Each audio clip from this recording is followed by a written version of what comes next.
So the last few days have been quite glorious, and by looking at the screen you understand why. Yes, I've been driving around in a 2020 McLaren 600LT Spider. Obviously, on video day, well, it's windy and it's cloudy, and well, hell to you, Mother Nature, this will not dampen my spirits. Funny thing though about dampened spirits, when I bought the car I was told it was going to be a coupe. I was excited. I like coupes, I like fixed roofs. When I showed up to pick up the car, they told me, oh, it's a Spider, and I was like, but then I put the top down, and I've decided that I prefer the Spider over the coupe. I mean, look at the profile on this car. Is it not incredible? It is a long tail, right? So this is only the second after the 675 LT, which was immensely popular for McLaren. So what they did is they took the Sport Series, stretched it by 47 millimeters, put some fixed aero on the back, which at first I was kind of buggered about, but shut up with that because you know nothing. All kinds of serious aero everywhere, including this massive splitter, which will cut you if you get too close. And these Senna-inspired, fantastic rear high-mounted tailpipes, which I have a very, very specific way of describing them, which I won't share in this video. Alright, so how much money? Lots and lots and lots of it. Base price is just under $300,000. My car is considerably more expensive. I kind of gave you a semi-hint. There's a lot of this woven business stuff all around the car, on every panel, door, all of the above, on the spoiler, and I showed you the splitter. That's a series of options. Another one is, I'll show it to you now, the doors, right? Soft closed doors, which are a brilliant must, I should say. Okay, I wasn't fast enough backing up. I will never stop. Oh yeah, this is one option that I don't understand why you would put in this car. I never even turned on, I haven't turned on the radio. This option right here. Carbon fiber, fixed back, racing bucket mega seats. They look uncomfortable, but I swear to you, your body will conform to the contour and they will feel more comfortable when you trip to a massage parlor. I swear to you. The roof is down, so I can't show you the trunk, but there's an actual minuscule compartment right there. And then there's another one up front. You won't be surprised to find out this is a mid-engine car after all. Alright, so this is the important panel. Let's start it up just for fun. Oh yeah, that's fantastic. I'm even shaking, the whole car shakes. When you want to play with these buttons, you have to activate the active panel. I'm going to go right into it. This is my favorite mode. H for handling, so it's the chassis settings. I always go for normal. Sport is sport, and track is, well, I haven't tried it. Powertrain, P, essentially for the transmission, then you select manual. I love to keep it in sport. It's a little bit more reactive, if you will, or I should say explosive. This is the control for the little glass that sits right here. If I can get it to work, there you go. Which is fantastic because when you're driving with the roof up, you can actually hear the exhaust blow up in your ear. There's your roof button. This right here is the only sad part about the interior of this car. The graphics are kind of sad. It's occasionally slow to load, but you know what? Who gives a rat's ass? And the controls are kind of funky too. This is your setting button, your nav button, audio, and climate controls. I love, like, McLaren has their own functions, if you will. This here is your instrument panel, fully digital and configurable. So when you change the drive modes, it also changes, boom, into track. Yep, all of that. It is absolutely fantastic. These paddles, okay, there's one thing about the paddles you need to know. They toggle. So if you can see that, the one on the right actually goes forward when I pull on the downshift paddle. So in the manual mode, that's the way they'll work. I kind of find that, I used to find, shut up Matt, again, I don't know what I'm talking about. This car is just absolutely epic to drive. The spec on this is phenomenal. I would do without the Bowers and Wilkins, but now I would get an LT. But what's really important, oh yeah, and the seats are manual adjust. Because race car. So you know what, let's put her into D, get rid of that, and we're going to raise the suspension because this has a front end lift. We do not want to scrap that expensive carbon fiber. So I'm going to wait till she's good and up. Yes, it's still shaking. I absolutely love it. And we will be off momentarily. All right, so the only quasi-plausible way to describe what it's like to drive the 600LT, if I compare it to the 570S or even a 911 Carrera S, let's say, is that the 570S and the 911 can do 1 to 10. 1 being comfortable, daily, usable, user-friendly, and all of that, and 10 is a limit that 99% of the people who drive those cars is a limit that I'll never reach.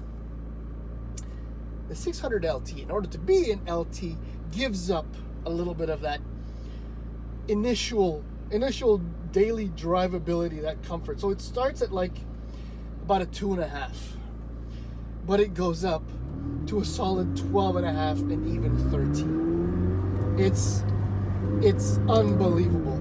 I mean, right now I have the active panel on, I have the chassis set in normal, and the powertrain set in sport, because I kind of like the pops and the fizzes and all that.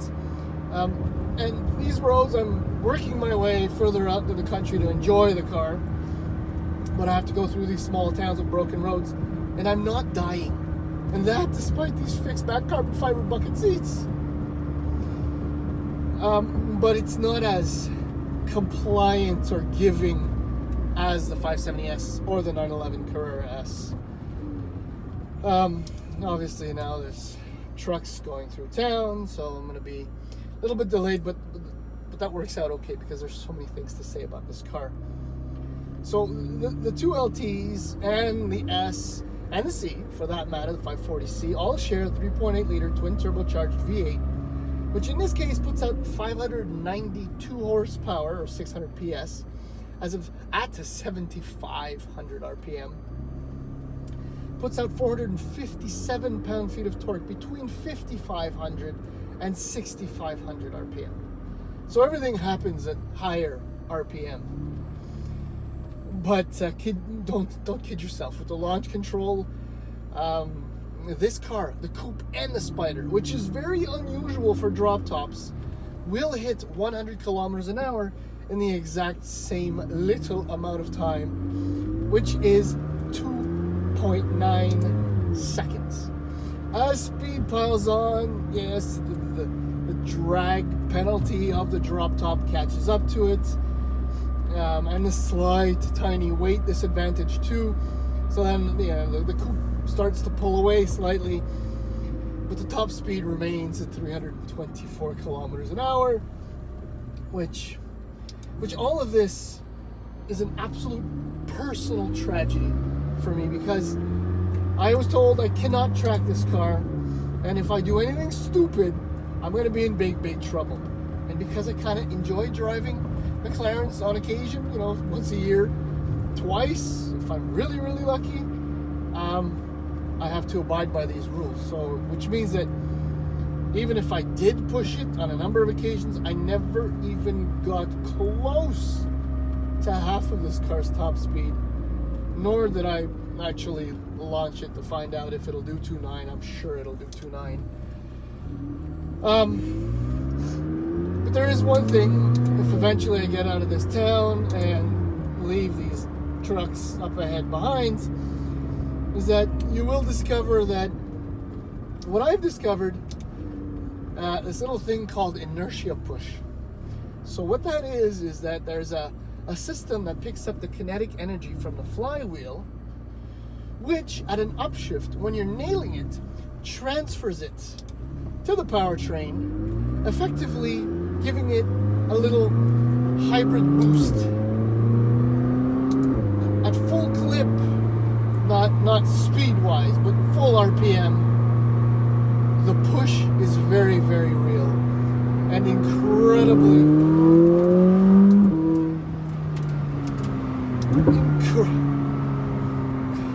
oh yeah, the transmission, 7-speed seamless shift gearbox. Set in sport like that, it doesn't so much as downshift you as it kicks you in the back of the head.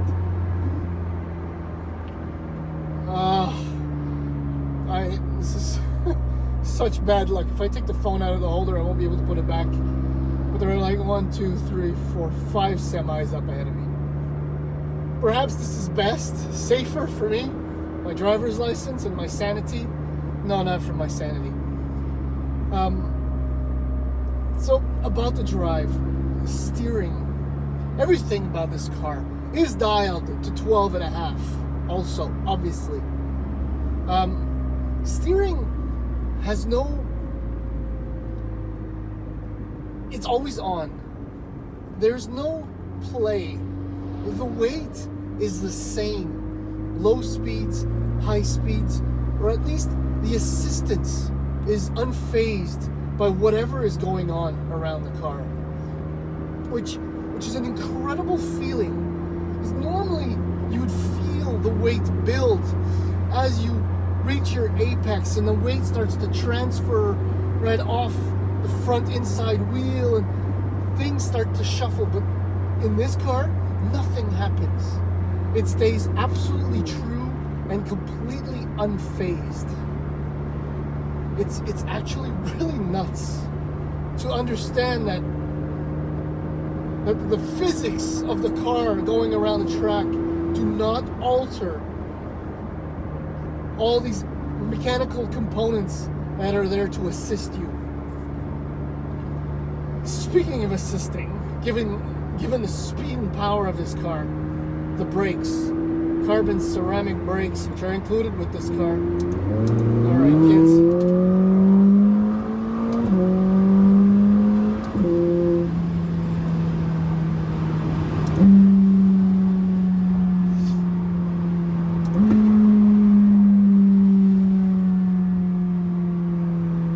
The brakes are immense, but they have one crucial flaw, which I remember from the 570S, from the 650S, and even the 720S. That's initial pedal travel. There's nothing going on. It's not frightening, but it's annoying, especially in traffic. But once I'm only doing 100, you get on now. You know, when you're more aggressive with the brake pedal, that initial dead spot is eliminated because you're going into it with a lot more force. When those 6-piston calipers up front and rear, 4-piston calipers in the back grab, it's kind of like getting kicked in the gut because you're going forward so fast. The opposite of getting kicked in the head, you're still... Anyway, this car is unholy. But it's not terrifying. The 720S was somewhat semi-terrifying when you got on the throttle and held it for anything longer than a second and a half. The 600, you can roll into it and hold it, and you can feel the car kind of squat and be there with you. 720S did the same, but the force behind the push was just that much greater. This car gives me the utmost fizzes. And to a certain extent, it's almost exhausting to drive in a civil manner, especially in traffic, and equally a lot of hard work to drive right on public roads, even when you do accelerate slightly or a lot. Bottom line, this thing is beyond epic. But I like my 1.5, 2.5 amount of comfort. And for that reason, I would get a 570S. Unless I was going to pour this thing out on a track,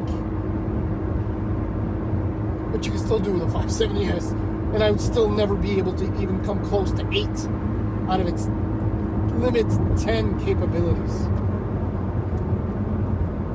This thing is just a monster.